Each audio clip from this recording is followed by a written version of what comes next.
Bismillahirrahmanirrahim. Alhamdulillah wassalatu wassalamu ala Rasulillah Muhammad ibn Abdillah wa ala alihi wa sahbihi wa man wala la hawla wa la quwwata illa billah. Subhanaka la ilma lana illa ma 'allamtana innaka antal alimul hakim. Rabbi shrah li sadri wa yassir li amri wahlul 'uqdatam min lisani yafqahu qawli wa saddid lisani wahdi qalbi bi jahin nabiyyi wa alihi wa sahbihi. Allahumma aghnina bil ilm wa zayyina bil hilm wa akrimna bit taqwa wa jammilna bil afiyah. Allahumma 'allimna ma yanfa'una wanfa'na bima 'allamtana wa zidna ilman wa amalan wa fiqhan bi rahmatika wa judika ya arhamar rahimin. Hadirin wal hadirat yang dirahmati oleh Allah, alhamdulillah puji dan syukur kita panjatkan kehadiran Allah atas limpahan nikmat yang Allah karuniakan kepada kita. Salawat dan salam semoga senantiasa tercurahkan kepada junjungan kita Nabi besar Muhammad sallallahu alaihi wasallam beserta keluarga, sahabat dan pengikut setia beliau sampai akhir zaman. Mudah-mudahan kita semua kelak akan mendapatkan syafaat dari Rasul sallallahu alaihi wasallam pada hari kiamat nanti. Amin ya rabbal alamin. Hadirin wal hadirat yang dirahmati oleh Allah Subhanahu wa taala, kembali kita melanjutkan pembacaan kitab Risalatul Mu'awanah yang ditulis oleh Al-Imam Abdullah bin Alawi Al-Haddad rahimahullah wa nafa'ana bihi wa bi ulumihi fid dharain amin, sampai kita pada bab at-tafakkur, bab yang membahas tentang ibadat yang tidak melibatkan ucapan dan tidak melibatkan gerakan. Jadi ada ibadat itu Bapak Ibu, kita tidak perlu ngapu-ngapui. Yang oleh ulama diistilahkan ibadat ini dengan ibadatus sabitah, ibadat yang cukup kita diam baik. Mulut kita tidak ngapu-ngapui, mingkem, tubuh kita diam, tapi bisa dicatat sebagai ibadat. Ada orang tidak ngapu-ngapui tapi dicatat ibadat. Ibadat apa itu? Tafakkur, merenung. Jadi yang kita gunakan dalam ibadat ini adalah akal. Yang kita gunakan dalam ibadat ini adalah pikiran. Ada yang kita renungkan, tapi renungan ini renungan yang ngantarkan kita kepada tambah yakinnya kita kepada Allah, tambah percayanya kita sama Allah, tambah cinta kita sama Allah, tambah takut kita sama Allah. Jadi diam yang menghasilkan. Karena dalam diam itu kita sedang berfikir, kita sedang merenung, kita sedang menghayati. Yang dari hal tersebut akan menghasilkan iman yang tambah kuat kepada Allah. Namanya ibadatut tafakkur, ibadat merenung. Ma'asyiral hadirin wal hadirat, kata Al-Imam Abdullah bin Alawi Al-Haddad, ibadat merenung ini ibadat yang luar biasa. Bahkan ada ulama yang pernah mengatakan, tafakkurus sa'ah khairun min qiyami lailah. Merenung beberapa jam, merenung beberapa saat, yang dari renungan itu menghasilkan iman yang bertambah, itu boleh jadi lebih baik daripada orang yang beribadah semalaman. Ada orang beribadah semalaman sholat, tapi tidak menghasilkan apa-apa kecuali gerakan tubuh. Ada orang yang cuma diam beberapa menit atau jam, tapi nambah yakin dia sama Allah, nambah iman dia sama Allah. Maka wong yang diam merenung ini lebih baik daripada wong yang qiyamul lail, bangun semalaman untuk ibadat. Karena di antara tujuan ibadat itu nambah iman dan yakin kita kepada Allah. Kalau ibadat dan nambah yakin dengan iman itu hanya gerakan tubuh yang tidak membuahkan apa-apa. Ada wong yang diam baik tapi nambah iman, maka itu lebih baik. Tapi bukan berarti dia udah ibadat, dia tetap ibadat yang wajib. Tapi merenungnya dia yang nambah imannya dia lebih baik daripada wong yang banyak ibadat tapi tidak nambah apa-apa selain gerakan tubuh saja. Nah ini ibadat yang luar biasa, namanya tafakkur. Maka kata Imam Haddad, kita harus punya kebiasaan ibadat jenis ini. Dalam sehari semalam, kita harus punya kebiasaan ibadat tafakkur ini. Jangan kita melewati hari tanpa pernah merenungkan apapun. Nanti kita akan bahas Bapak Ibu objek-objek yang bisa kita jadikan sebagai bahan renungan. Lalu kata Imam Haddad, kalau kita ingin melakukan ibadat ini, ibadat merenung, maka waktu yang paling baik, waktu yang paling tepat, waktu yang paling cocok adalah waktu yang paling tenang, waktu yang kita bisa fokus. Dan waktu yang paling tenang dan paling kita bisa fokus adalah malam hari. Di saat suasana sudah sunyi, mungkin anak-anak di rumah lah tidur, cucu lah tidur, pasangan kita lah tidur, tetangga kita sudah tidur lalu, sudah sunyi, tak katik lagi kegiatan aktivitas. Nah inilah momen paling lemah untuk kita merenung, momen paling lemah untuk kita tafakur. Karena suasananya cocok nih Pak, pikiran lagi tenang, suasana lagi tenang, itu ngeno nih ya Pak, kalau kita merenung di momen tersebut. Kemudian kata Imam Haddad, beliau mengutip perkataan Ali bin Abi Thalib, Sayyidina Ali bin Abi Thalib. Apa kata beliau? La ibadah kata tafakkur, tidak ada ibadat yang seperti tafakkur. Ibadat yang paling cepat ngantarkan kita Pak semakin kenal dan percaya sama Allah adalah tafakkur. Kita bisa sholat 50 tahun Pak, tapi pengenalan kita sama Allah itu ada tambah ada kurang. Standar. Kita cuma tahu Allah itu Tuhan sudah. Ya kita sembah dalam ibadah itu. Tapi dengan tafakkur justru nambah iman kita, nambah yakin kita, nambah kuatnya percaya kita Allah itu Tuhan. Dengan tafakkur, maka Imam Haddad la ibadah kata tafakkur, tidak ada ibadat yang seperti tafakkur. Nah di sini Imam Abdullah bin Ali Al-Haddad menyebutkan wa majarit tafakkur kathiratun. Objek yang bisa kita jadikan bahan renungan itu banyak kata beliau. Dan yang paling utama adalah merenungkan ciptaan dan karya Allah yang bertebaran di sekitar kita. Inna fi khalqis samawati wal ardi wa ikhtilafil laili wan nahari la ayatin liulil albab. Sesungguhnya pada penciptaan langit dan bumi dan perubahan siang dan malam ada tanda-tanda kebesaran Allah bagi wong yang berakal. Bagi wong yang berakal. Apa yang ada di langit, apa yang ada di bumi, pergantian siang dan malam itu ada tanda-tanda kebesaran Allah bagi kita yang berakal dan mau menggunakan akalnya untuk berpikir dan merenungkan ciptaan tersebut. Makanya kata ulama, di antara objek renungan yang paling utama untuk kita jadikan bahan renungan adalah karya-karya Allah, ciptaan-ciptaan Allah yang ada di sekeliling kita. Dan termasuk ciptaan Allah yang paling mengagumkan, yang paling cocok untuk kita jadikan bahan renungan adalah diri kita.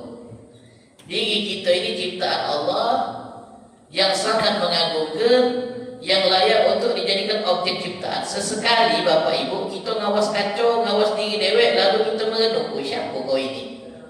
Kadang kita dengan gaya dewek dah sikit Pak. Tak lama dah berkacau. Cuba kita Pak berkacau. sesekali sambil merenung, bukan guys, merenung gitu. Tanya siapa diri kau ini, dari mana kau berasal dan kemana kau hendak menuju. Dan kita perhatikan perubahan fisik kita,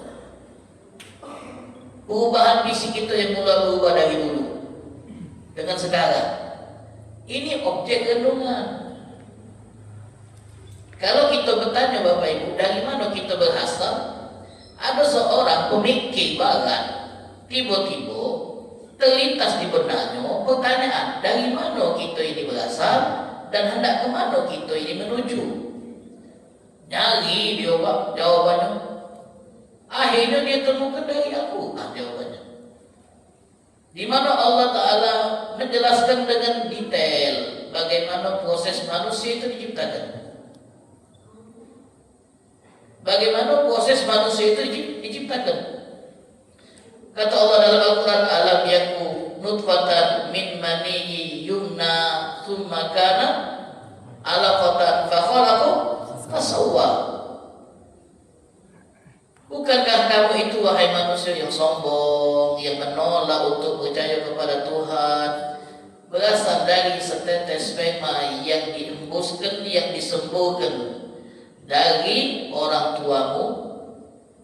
Kita ini dari setetes sperma yang membuahi sel telur, kemudian berproses selama 9 bulan 10 hari di dalam kandungan, disempurnakan ciptaannya oleh Allah, kemudian menjadi manusia yang utuh, kemudian lahir ke bumi dalam keadaan lemah dan menjalani kehidupan, lalu kembali lagi kepada Allah.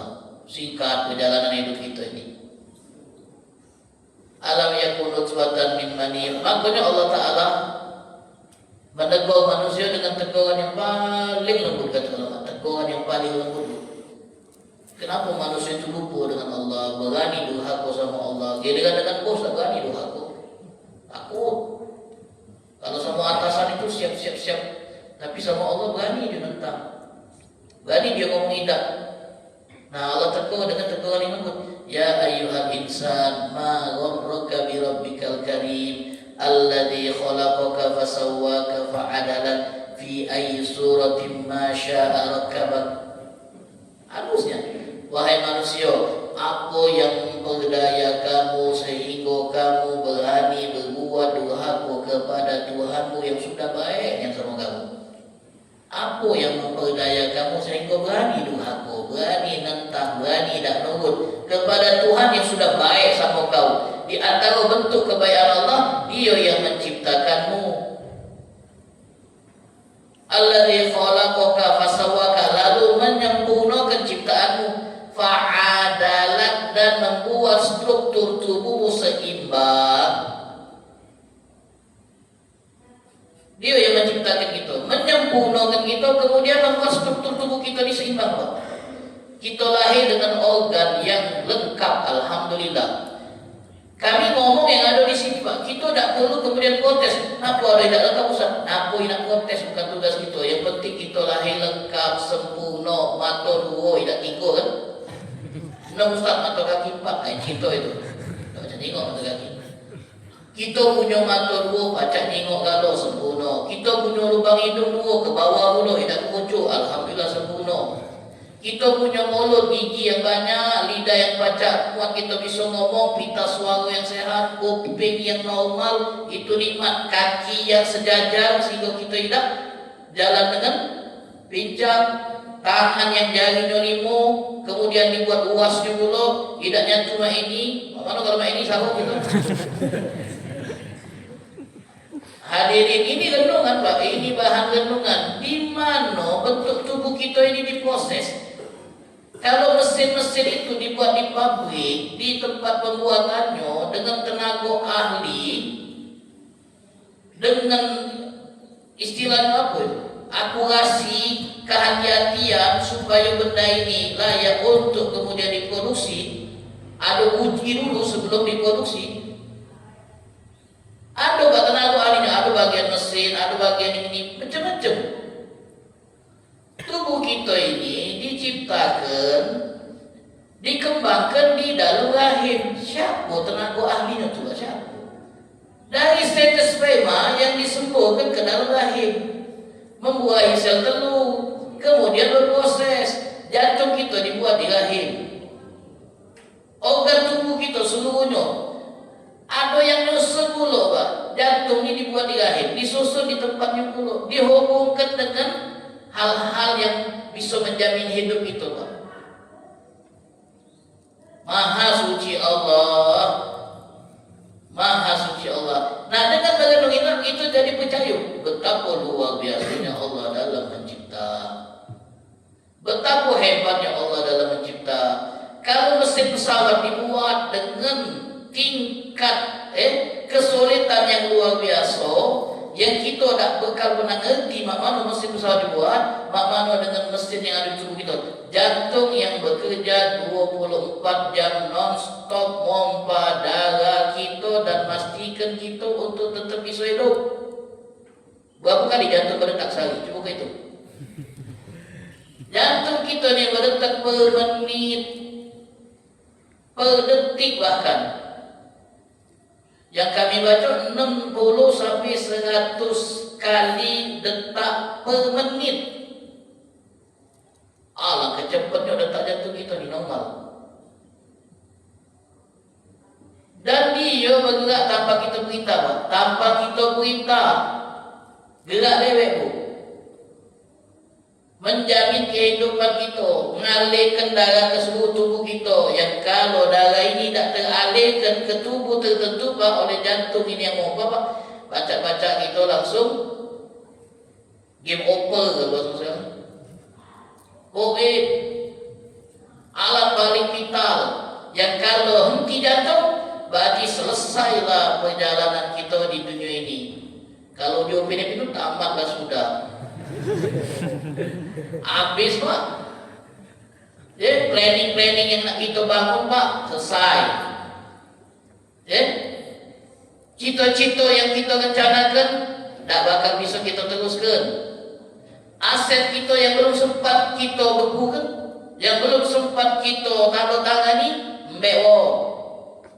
Rekening nomornya lupa tunjuk tahu istri, pinnya hilang, kita bang. Nah, itulah dunia. Di mana itu semua diciptakan? Di dalam rahim, Pak. Rahim. Ibu-ibu yang hamil, besar apa ukuran rahim itu? Tapi disitulah manusia pertama kali diciptakan, dibentuk sebelum dia menjalani kehidupan di dunia yang penuh dengan masalah ini, Pak. Situ loh. Organ-organ vital dalam tubuh itu, ginjal, paru-paru, pankreas, lambung, dan yang lain-lain itu di dalam rahim kalau dibentuk, di dalam rahim kalau bekerja senyap selama 9 bulan 10 hari di rahim tubuh. Kalau dia katakan, oh itu hal yang alami, hal yang normal, tabi'i. Mana ada? Giliran gedung yang megah, kita katakan pasti ada yang bangun, ada yang gambar, ada arsiteknya, ada yang merencanakannya, ada yang menghitung-hitungnya. Mana dengan manusia yang ada? Dan hebatnya lagi, ma'asyarul hadirin, manusia ini Allah bekali dengan akal sehingga dia tidak seperti hewan yang tak punya akal, hidup cuma untuk makan, minum, menikah, beranak dan mati. Manusia Allah bekali akal untuk mengelola bumi ini, untuk berpikir mengelola bumi ini. Itu hebatnya manusia. Dan Allah letakkan akal itu di sini, nah, di pucuk kepala, bagian paling tinggi di tubuh kita. Di otak ini organ yang paling vital juga, yang ngirim sinyal-sinyal kepada tubuh kita untuk bergerak. Kalau ada gangguan saraf otak, tamatlah sudah. Stroke aja. Jadi kalau kita mendengar, ya Allah, lemah niat kita ini, lemah niat, Pak. Ada seorang dokter, Pak, mengeluarkan satu BT kecil kan, Pak, BT kecil, Pak, yang menyumbat pembuluh darah, yang kalau tidak diimbek BT kecil ini dari pembuluh darah itu akan mengakibatkan pasiennya itu kena stroke. Jadi dioperasi, diambil Pak potongan daging kecil yang nutupi saluran pembuluh darah ke otak, diletakkan Pak di tangan. Oh, kecilnya estetik. Diunjuk caption, ini benda yang kecil ini sudah cukup untuk mengakhiri kenikmatan hidup kita selamanya. Kecil, nutup aliran pembuluh darah ke otak. Ini cukup untuk mengakhiri semua nikmat yang ada di pucuk dunia ini dan mengakhiri semua perjalanan hidup kita. Walaupun dia hidup, tapi hidup bisa mati karena stroke, cuma menghabiskan waktu pucuk kasur. Kecil. Artinya ada benda kecil Pak yang bisa membuat hidup kita ini berakhir. Dan kita tidak pernah merasakan itu. Betapa hebatnya Allah Ta'ala dalam mencipta. Masyaallah hadirin yang dirahmati oleh Allah wal hadirat.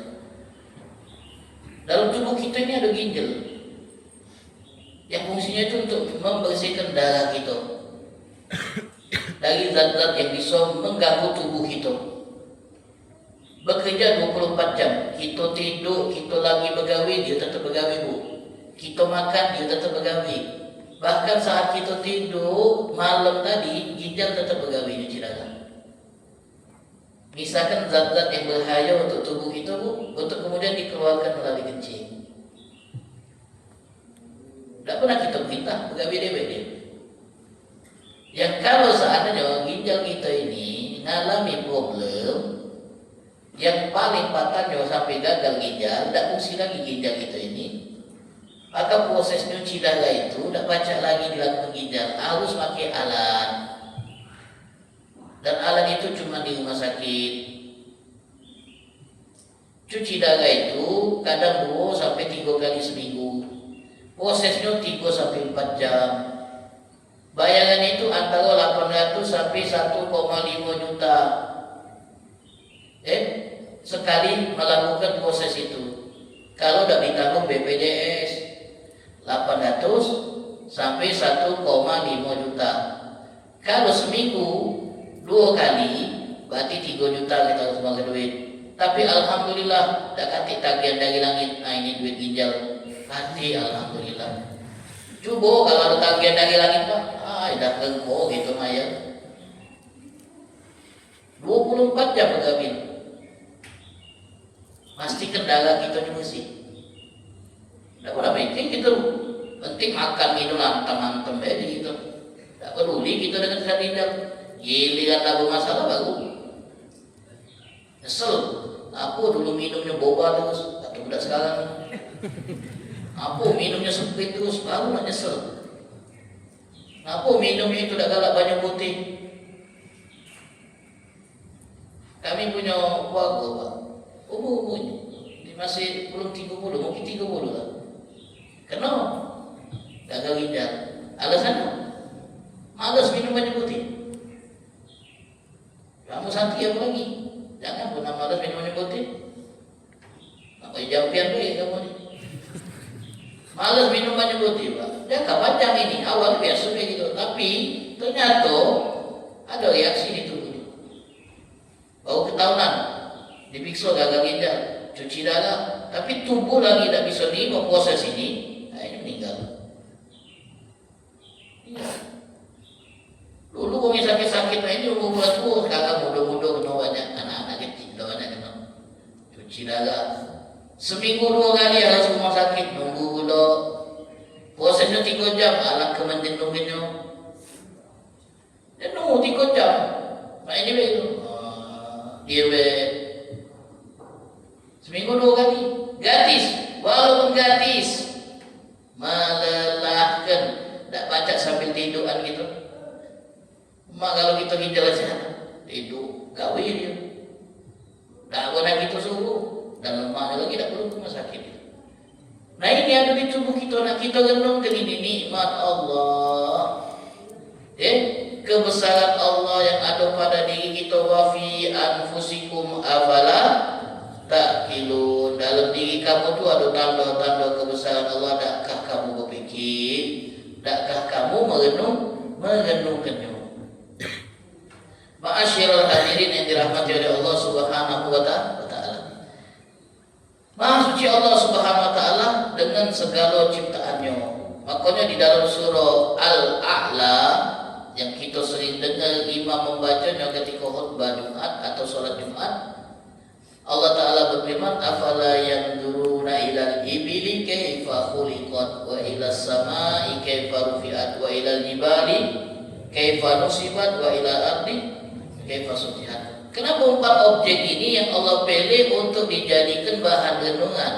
Karena konteksnya ayat itu pun kepada bangsa Arab.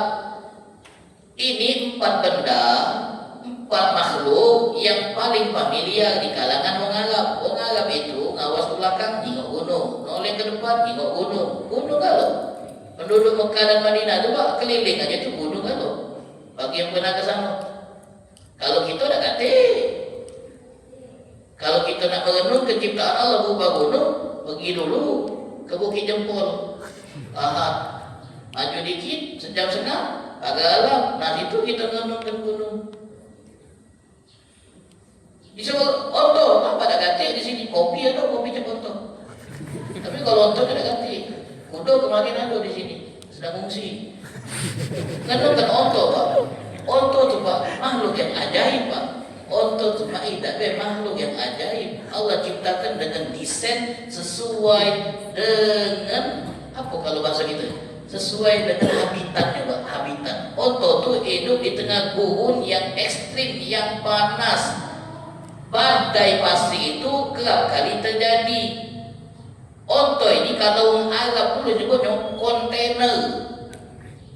Onto itu kontainer pak, dia bisa bawa bobot barang melebihi beban muatnya. Kontainer itu yang memudahkan perjalanan manusia di eranya. Itu onto pak. Hebatnya lagi, onto itu punya mata yang ada selaput, yang kalau ada badai pasir, dia masih tetap bisa jalan. Ada selaput di mata itu, dia udah kelilipan. Ada badai pasir, jalan lagi. Tidak kelilipan dia pak. Ada selaput yang melindungi matanya ini dari pasir, tetap bisa jalan walaupun badai lagi terjadi. Itu onto. Siapa yang mendesain? Ada onto pesen. Tak buat gitu. Tidak ganti. Dikasih karena Allah tahu itu yang dia butuhkan, maka Allah Taala fasilitasi itu. Onto tu pak punya bebek tebal. Gue pernah yang onto itu. Jadi kalau ada kawan bebek tebal jangan ngomong onto. Itu bawaan itu. Onto tu pak punya bebek tebal pak. Tebal, punya struktur gigi yang beda, lidah yang berbeda. Kenapa? Karena dia hidup habitatnya di padang pasir. Padang pasir itu umumnya tumbuhan yang tumbuh itu berduri. Maka onto pak bu, kalau makan pohon-pohon yang berduri, tidak sariawan. Lidahnya itu stabil masih bingunya pak. Tidak berdarah, pecah dia, elastis bebeknya itu. Dia punya pencernaannya juga bagus, makan pohon-pohon berduri. Itu tidak ngapu-ngapu, tidak ngarui bebeknya, tidak ngarui lidahnya, tidak ngarui mulutnya. Siapa yang mendesain onto seperti itu? Ya Allah. Makanya Allah suruh renung, coba kamu renungkan onto. Kaifa khuliqat, bagaimana dia diciptakan. Dan kakinya itu pak, sepatunya itu agak bercabang, berkuku dia. Jadi ada rongga di tengahnya. Supaya bacak tetap berjalan di tengah padang pasir tanpa terperosok. Tanpa terperosok, kaki itu. Bacak dia berjalan di pasir. Walaupun pasir itu kadang-kadang bisa mendem kaki yang berjalan di atasnya, tapi tetap bacak berjalan stabil, dia tidak terperosok. Kecuali kalau ada lubang terperosok juga masih. Onto hebatnya, luar biasa itu. Dan hebat lagi onto itu, dibuat punuknya itu bukan hal yang sio-sio. Ternyata punuk itu bensin dia untuk dia nyimpen energi. Jadi kalau dia diajak berjalan jauh dan makan tetap tahan, ada cadangan energi. Tubuh dia bisa nyimpen cairan. Jadi kalau dia dah minum selama berhari-hari tetap tahan. Karena di tubuh dia nyimpen cairan. Onto itu kalau nak gawat jalan jauh, oleh mereka orang-orang Arab minum banyak-banyak 50 liter, 100 liter sebagai cadangan. Kalau mereka melewati wilayah yang dekat air, onta itu menyimpan cadangan air, Pak.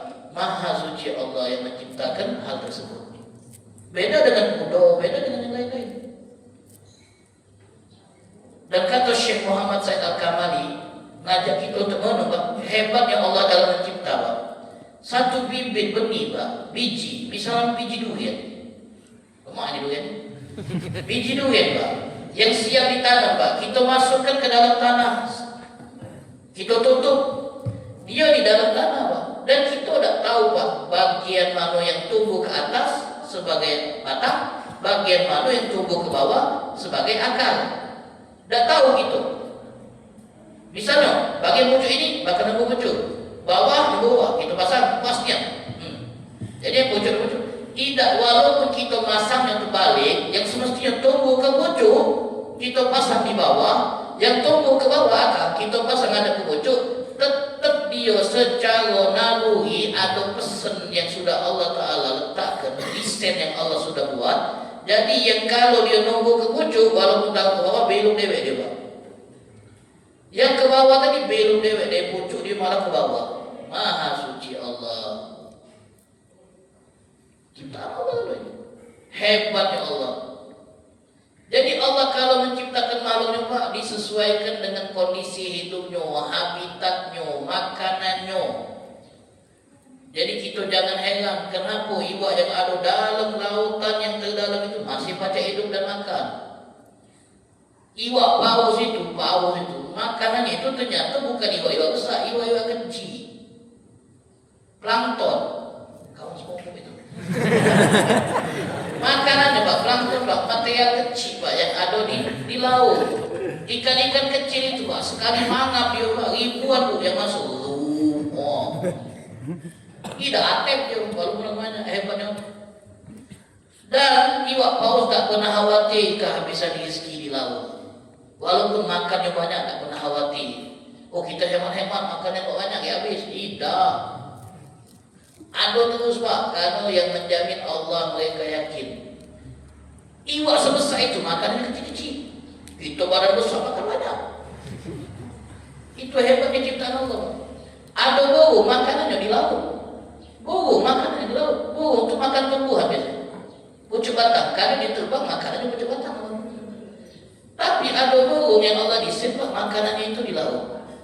Dan hebatnya Allah Ta'ala berikan dia kemampuan untuk terbang dengan jarak yang sangat jauh, ribuan kilo, Pak, cuma untuk nyari makannya. Yang makan dalam laut. Allah bekali pulau, dia baca, Pak, kenapa si laut itu? Pas dia ngejar target makanannya, dan hebatnya Allah Ta'ala beri dia mata yang bisa nyawati dan amati target makanannya. Burung ini, Pak. Kita kadang bingung, Pak, nengok burung, muncul di padangnya. Mana dia kita dimakan? Jangan pikirkan Allah yang kita tahu sudah apa yang dia butuhkan.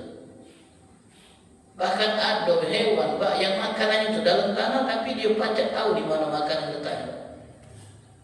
Dengan paruhnya yang panjang, cetok, dapat. Kita yang tak baca nengok, dari mana dia baca nengok? Tak usah kita fikirkan Allah yang mendesain, Allah yang maha mengetahui apa yang dibutuhkan. Nah, merenungkan ini, Pak, bisa menghasilkan tambah yakin kita sama Allah. Allah keluar biasa Allah. Allah kehebatnya Allah dalam mencipta. Dan kita yakin tak mungkin makhluk bisa berperilaku macam itu kalau bukan ada yang telah membuat sistem itu di dalam diri mereka. Kita manusia ini agar bisa biasanya diajari dulu. Budak kecil diajari berjalan, baca berjalan. Dilatih merangkak, baca merangkak. Susah kalau dia dibiarkan dewek-dewek, Pak, belajar berjalan tak baca dia. Budak kecil kalau tak diajari berjalan dewek, susah dia berjalan. Kalaupun baca tak stabil, diajari oleh orang tuanya, dipegangi, dilatih, akhirnya kakinya kuat, baca berjalan, kemudian kuat, baca berlari. Kalau hewan baca dewek, Pak. Burung tak diajari maknya terbang. Kau kepak 3 kali dulu. Tidak ada dewek. Iwak langsung baca berenang, Pak, tak diajari lagi. Insting itu sudah terjadi, Pak, selesai. Benar. Laba-laba tu, Pak, buat salah tak pernah diajari maknya kayak main ini naik. Nah, ukurannya ni biar rapi, dah baca dewek. Manusia, Pak, bapaknya pintar, anak dah diajari tak pintar. Anak kalau tak pintar, bapaknya doktor. Kalau anaknya sudah diajari di kuliah kedokteran, tidak mewarisi ilmu itu. Paling mewarisi watak bersifat gen. Bapaknya lembut, anaknya lembut. Bapaknya galak marah, anaknya galak marah. Dia bawa gen. Tapi untuk kepintaran yang dilatih tidak macam diwarisi. Tapi hewan-hewan itu hebat. Sejak lahir dia sudah bisa cakap melakukan apa yang dilakukan oleh induknya. Siapa yang mendesain? Allah. Maha suci Allah. Dan habis-habis kita mau subhanallah. Perhatikan keteraturan semesta ini Pak. Langit, bumi, siang, malam. Siapa yang mendesain? Allah SWT. Dan hebatnya lagi Pak, kita ditempatkan Allah di planet bumi Pak. Planet nomor 3 dekat dari matahari. Kenapa dibandingkan bumi dan kenapa Jupiter besar dikit lemah? Katanya Pak di Neptunus itu Pak banyak mutiara juga, banyak durian. Kenapa tidak disatu gitu biar kayu kalau? Karena memang planet yang paling cocok dan layak huni cuma bumi. Letaknya dengan matahari tidak terlalu jauh sehingga dingin dan tidak terlalu dekat sehingga panas. Dipilih oleh Allah planet bumi. Letaknya itu sangat-sangat akurat sehingga kita tidak terlalu dingin dan tidak terlalu panas. Karena tidak jauh tidak berkenan. Maha suci Allah. Dan dibuat ukuran bumi tidak terlalu besar, tidak terlalu kecil, stabil. Yang ini kalau dalam ilmu-ilmu tertentu, ilmu desain itu dipikirkan yang besar, ukuran, panjang, lebar, berat, ringan. Itu dipikirkan yang matang-matang untuk membuat sebuah bangunan. Insinyur, jembatan ini mak mano, fondasinya, bobotnya berapa, itu dipikirkan yang supaya jembatan ini tahan dan tak cukup. Allah Ta'ala yang maha kuasa, dengan kuasanya, dengan kehebatannya, benar-benar mengukur jarak bumi dengan matahari dengan akurasi tingkat tinggi dan presisi luar biasa. Maha suci Allah. Jadi banyak bahan renungan yang baca kita renungkan. Tinggal kita mau apa tidak. Ibadat ini namanya ibadat tafakkur, ibadat merenung yang tidak melibatkan mulut, yang tidak melibatkan tubuh, cukup diem baik. Kemudian kita cari apa yang baca kita renungkan. Banyak sebenarnya objek renungan yang lain Pak, lagi kita jelaskan lagi macam-macamnya. Jadi kalau kita nengok ada kawan Pak lagi diem kamu juga jangan diganggu, dia lagi ibadat merenung. Bisa jadi dia renungkan kehidupan masa depannya yang cak mandong atau utang yang belum lunas, bisa juga sampai mau merenung. Dan itu juga ibadat, bikinkan utang yang kapan lunasnya itu ibadat juga Pak. Karena hubung yang lagi stres itu kalau dia sabar boleh pahala. Insya Allah mudah-mudahan Allah Ta'ala berikan kepada kita bagian dari ibadat ini Pak, sehingga kita mendapatkan bagian yang besar dari ibadat yang sudah banyak ditinggalkan oleh manusia, yaitu ibadatut tafakkur. Semoga Allah berkahi pertemuan kita, Allah kuatkan iman kita, Allah tambah keyakinan kita, dan tak lupa kita minta kepada Allah agar Allah Subhanahu Wa Taala memberikan kesembuhan untuk Ustaz kita, Ustaz Zaki bin Abdul Rahman. Dan mudah-mudahan beliau dipulihkan kembali oleh Allah Ta'ala. Amin ya Rabbal Alamin. Bismillahirrahmanirrahim. Ya Rabbana atarafna biha annana atarafna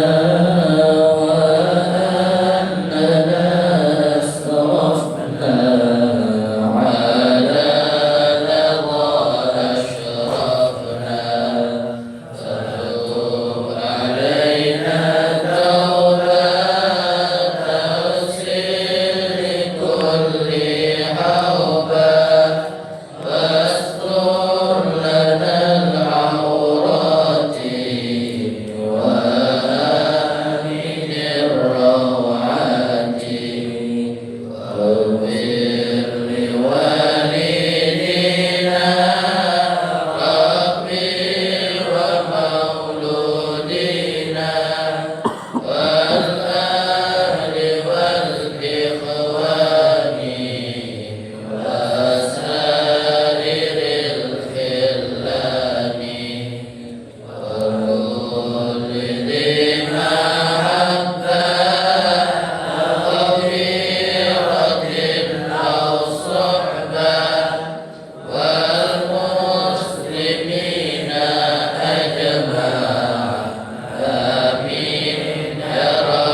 وارزقنا الله نعم الوكيل لا حول ولا قوة إلا بالله العلي العظيم